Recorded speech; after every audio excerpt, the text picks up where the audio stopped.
بسم اللہ والحمد للہ والصلاة والسلام علی رسول اللہ اما بعد۔ تیسرے پارے کی تلاوت پیش کی گئی اور آج سورہ بقرہ مکمل ہوئی اور سورہ آل عمران کے ایک حصے کی آپ کے سامنے تلاوت پیش ہوئی۔ سورہ بقرہ کے تعلق سے اور سورہ آل عمران کے تعلق سے ایک صحیح مسلم کی روایت ہے۔ اللہ کے نبی صلی اللہ علیہ وسلم نے فرمایا اقرأوا الزہراوین، کہ زہراوین کو پڑھا کرو، یعنی سورہ بقرہ اور سورہ آل عمران کی تلاوت کیا کرو۔ فَإِنَّهُمَا تَأْتِيَانِ يَوْمَ الْقِيَامَةِ كَأَنَّهُمَا غَمَامَتَانِ، یہ دونوں صورتیں قیامت کے دن اللہ رب العالمین کے پاس آئیں گی گویا کہ وہ دونوں بادل ہوں، یعنی بادل بن کر کے قیامت کے دن اللہ سبحانہ و تعالیٰ کے سامنے جائیں گی۔ تحاجان عن صاحبہما، اور جو سورہ بقرہ کی تلاوت اور سورہ آل عمران کی تلاوت دنیا میں کیا کرتا تھا، یہ ان دونوں کے لیے اللہ سبحانہ و تعالیٰ کے سامنے حجت پکڑیں گی، حجت پیش کریں گی، یعنی سفارش کرتے ہوئے اللہ رب العالمین کے سامنے جائیں گی۔ اور ایک حدیث میں اللہ کے نبی صلی اللہ علیہ وسلم نے فرمایا کہ اقرأوا سورۃ البقرہ، کہ سورہ بقرہ کو پڑھا کرو، فإن أخذها برکہ، کیونکہ اس کو پڑھنا، اس کو اپنانا یہ باعث برکت ہے، خیر و برکت اور سعادت اور خوشحالی کا باعث ہے۔ وَتَرْكَهَا حَسْرَةٌ، اور سورہ بقرہ کی تلاوت کو چھوڑ دینا یہ باعث حسرت و ندامت ہے، پشیمانی ہے اور پچھتاوے کا باعث ہے۔ وَلَا تَسْتَطِيعُهَا الْبَطَلَةُ، اور جس گھر کے اندر سورہ بقرہ کی تلاوت ہوتی ہے اس گھر کے اندر جادوگر اپنا جادو اور ٹونا پیش کرنے پر قدرت نہیں رکھ سکتے۔ بہت بڑی فضیلت ہے۔ اور ایک روایت میں اللہ کے نبی صلی اللہ علیہ وسلم نے فرمایا ان الشیطان ینفر من البیت الذی تقرأ فیہ سورۃ البقرہ، کہ شیطان اس گھر سے بھاگ جاتا ہے جس گھر میں سورہ بقرہ کی تلاوت کی جاتی ہے۔ سورہ بقرہ کو لازمی طور پہ پڑھا کریں، آپ لوگ بھی اور ماؤں اور بہنوں کو بھی آپ گھر میں کہا کریں کہ کثرت سے سورہ بقرہ کی تلاوت کیا کریں۔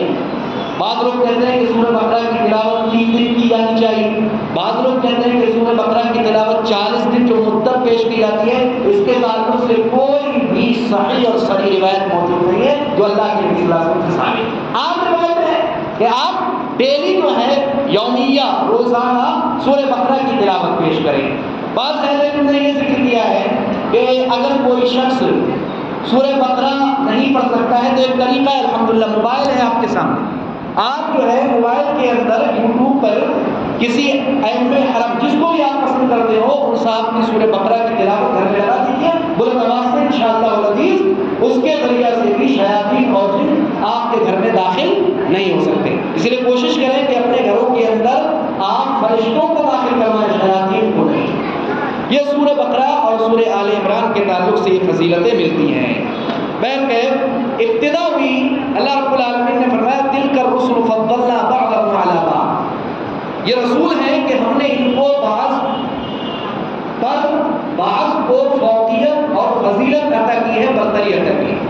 دیکھیے فضیلت اور فوقیت اور برتری اللہ کی جانب سے، آپ اپنی طرف سے کسی کو فضیلت نہیں دے سکتے۔ اسی لیے آپ جانتے ہیں کہ 5 پیغمبر اولو العزم ہیں جو بہت بڑے عزم والے حوصلے والے پیغمبر ہیں۔ نمبر 1 حضرت نوح علیہ السلام جو اس روئے زمین کے اندر سب سے پہلے رسول ہیں، جیسا کہ حدیث میں یہ چیز موجود ہے۔ نمبر 2 ابراہیم علیہ السلام، نمبر 3 موسیٰ علیہ السلام، نمبر 4 عیسیٰ علیہ السلام، اور آخر میں ہمارے نبی جناب محمد رسول اللہ صلی اللہ علیہ وسلم، ان کو اولو العزم کہا جاتا ہے۔ یہ بہت بڑے مرتبے والے پیغمبر ہیں، اور ان 5 پیغمبروں میں بڑا مرتبہ ابراہیم علیہ السلام کا ہے، اللہ نے ان کو خلیل بنایا، اور ابراہیم سے بڑا مرتبہ ہمارے اور آپ کے نبی کہہ دو جناب محمد رسول اللہ صلی اللہ علیہ وسلم کا ہے۔ تو سب سے اونچا مقام و مرتبہ اللہ نے اپنے پیارے حبیب صلی اللہ علیہ وسلم کو عطا فرمایا ہے کہ اس کے بعد ابراہیم کا مقام، اس کے بعد موسیٰ کا، عیسیٰ کا، نوح کا، یہ مقام اللہ رب العالمین کی جانب سے اللہ نے اس کی طرف اشارہ کیا۔ موسیٰ کا مقام اتنا اونچا کیوں؟ موسیٰ کا مقام اونچا اس لیے ہے کہ اللہ رب العالمین نے ان سے گفتگو کی ہے۔ اللہ رب العالمین نے چند ہی پیغمبروں سے گفتگو کی ہے بس، بلکہ بعد اہل علم نے کہا ہے کہ اللہ تعالیٰ نے صرف 2 نبیوں سے گفتگو کی ہے، ایک موسیٰ علیہ السلام اور ایک اللہ کے نبی اکرم صلی اللہ علیہ وسلم۔ لیکن ڈائریکٹلی جو گفتگو کی اللہ نے وہ موسیٰ سے کی ہے، اور یہ ڈائریکٹلی جو گفتگو تھی اللہ نے اپنے وجہ کو نہیں دکھایا ہے، بلکہ حجاب کے پیچھے سے، پردے کے پیچھے سے اللہ رب العالمین نے موسیٰ علیہ السلام سے گفتگو کی۔ لہذا اس سے ثابت ہوا کہ یہ قرآن مخلوق نہیں ہے، یہ قرآن اللہ کا کلام ہے، اللہ کی صفات ہے۔ اس کے ذریعہ سے معتزلہ، جہمیہ کے فرقے گزرے ہیں، گمراہ فرقے، جو یہ کہتے تھے کہ یہ قرآن مخلوق ہے، اللہ نے اس قرآن کو پیدا کیا ہے، ان پر رد ہوتا ہے۔ یہی وجہ ہے کہ اس کی وجہ سے امام احمد بن حنبل، امام اہل سنت والجماعت کے پیٹھ پر کوڑھے لگائے گئے تھے۔ جانتے ہیں آپ کو کوڑھے مارے گئے کیوں؟ انہوں نے کیا کہا کہ قرآن اللہ کا کلام مخلوق نہیں، اور ان کے زمانے میں ابن ابی دواد معتزلہ کا سردار تھا، اس کے علاوہ معتصم باللہ، واثق باللہ، یہ جو جتنے بھی، اسی طرح اس سے پہلے مامون، تو مامون کے بعد اس کا بیٹا معتصم باللہ، یہ سارے کے سارے ان لوگوں نے امام احمد بن حنبل رحمۃ اللہ علیہ اور جو اہل علم تھے ان کو اذیتیں پہنچائی، اس وجہ سے یہ کہہ کر کے قرآن جو ہے یہ مخلوق ہے، اللہ کا کلام نہیں۔ لیکن امام احمد بن حنبل تنہا بندہ کھڑا ہوا اور کہا کہ نہیں، کوئی بھی روایت، کوئی بھی حدیث، نہ تو قرآن سے کوئی آیت ملتی ہے اور نہ اللہ کے نبی صلی اللہ علیہ وسلم سے کوئی حدیث ملتی ہے جو یہ ثابت کرے کہ قرآن اللہ کی مخلوق ہے، کلام نہیں ہے، بلکہ صحیح یہ کہ قرآن اللہ کا کلام ہے۔ اس کے بعد ایک عظیم آیت، بہت عظیم آیت، اللہ کے نبی اکرم صلی اللہ علیہ وسلم نے اپنے پیارے صحابی جو مشہور قرہ، تمام قرہ کے سردار ابی بن کعب رضی اللہ تعالیٰ عنہ سے پوچھا، تدری، جانتے ہو کہ قرآن میں تمہارے پاس سب سے بڑی آیت کون سی ہے؟ تو حضرت ابی بن کعب رضی اللہ تعالیٰ عنہ نے فرمایا اللہ لا الہ الا هو الحی القیوم، یعنی آیت الکرسی۔ یہ قرآن کے اندر سب سے بڑی آیت ہے۔ اللہ کے نبی صلی اللہ علیہ وسلم نے فرمایا لیحنک العلم ابا المنذر، اے ابو المنذر تجھے تیرا علم مبارک ہو۔ بتائیے، علم والوں کو مبارکباد پیش کرتے ہیں اللہ کے نبی صلی اللہ علیہ وسلم۔ تو ابی بن کعب کے پاس بہت اونچا علم تھا قرآن، اس لیے سب سے بڑی آیت قرآن کے اندر جو ہے وہ آیت الکرسی ہے۔ اس لیے آیت الکرسی کے تعلق سے اللہ کے نبی صلی اللہ علیہ وسلم نے فرمایا من قرأ فی لیلۃ کفتاہ، جو اس کو رات میں پڑھتا ہے یہ پوری رات اس کے لیے کافی ہو جاتی ہے۔ اس لیے مشہور جو روایت ہے نا، ابو ہریرہ کی روایت، بخاری وغیرہ کی جو روایت ہے، شیطان والی جو روایت ہے، میں اس طرف نہیں جانتا، لمبی روایت ہے، آپ اندازہ لگائیے کہ آیت الکرسی پڑھنے کے ذریعہ سے آپ اپنے بچوں پر دم کیجیے، آپ کے بچے انشاءاللہ شیاطین سے محفوظ رہیں گے، نمبر 1۔ دوسری چیز، آپ کے گھر کے اندر خیر و برکت رہے گی۔ نمبر 3، آپ کے گھر کے اندر امن و سکون رہے گا۔ نمبر 4، میاں بیوی کے جو اختلافات، جھگڑے، لڑائیاں ہوتی ہیں، انشاءاللہ دھیرے دھیرے یہ چیزیں ختم ہوتی چلی جائیں گی۔ اس لیے سورہ بقرہ کی تلاوت کیا کریں، اور خاص طور پر سورہ بقرہ میں آیت الکرسی کو کثرت سے پڑھا کریں۔ آیت الکرسی جانتے ہیں کیوں عظیم؟ ابن تیمیہ رحمہ اللہ فرماتے ہیں کہ آیت الکرسی میں اللہ تعالیٰ کی 17 صفتوں کا تذکرہ ہے، یعنی 17 صفتوں کا تذکرہ موجود ہے۔ اس وجہ سے کوئی بھی ایسی آیت نہیں جس کے اندر اتنی صفتوں کا تذکرہ موجود ہو، اس وجہ سے یہ عظیم ہے۔ اس کے اندر ایک چیز کہی، آیت الکرسی، کرسی کسے کہتے ہیں؟ کرسی کیا چیز ہے؟ کرسی، عبداللہ بن عباس رضی اللہ تعالیٰ عنہ فرماتے ہیں موضع القدمین، اللہ رب العالمین کے قدموں کی جگہ کرسی ہے۔ اور حدیث میں آتا ہے کہ کرسی یہ اللہ کی سب سے بڑی مخلوق ہے، عرش کے بعد اللہ کی سب سے بڑی مخلوق جس کو اللہ نے سب سے پہلے پیدا کیا ہے اور سب سے عظیم ہے اور سب سے بھاری ہے، وہ عرش ہے اللہ کا۔ اور عرش کے بعد سب سے بڑی مخلوق، عرش کے بعد سب سے فرسٹ نمبر پر عرش ہے، اللہ کا عرش جس پر وہ مستوی. اس کے بعد جو سب سے بڑی مخلوق ہے وہ کرسی ہے. جانتے ہیں یہ کرسی کتنی بڑی ہے؟ حدیث میں آتا ہے، بعض حدیثوں میں آتا ہے حلقۃ ملقاۃ فی الصحراء، کہ کرسی کی مثال ایسی ہے کہ کوئی کڑا ہو. کڑا سمجھتے ہیں جو عورتیں ہاتھ میں پہنتی ہیں، بریسلیٹ وغیرہ جس کو کہہ سکتے ہیں، جو ہاتھ میں عورتیں پہنتی ہیں، کڑا.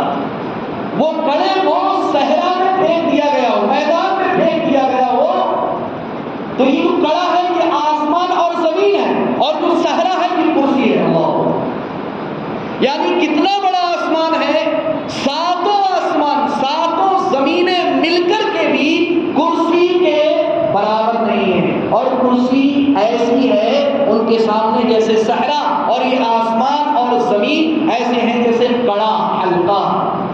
اندازہ لگائیے کتنا بڑا آسمان ہے، کتنی بڑی زمین ہے، لیکن کرسی کے سامنے ان کی کوئی حیثیت نہیں.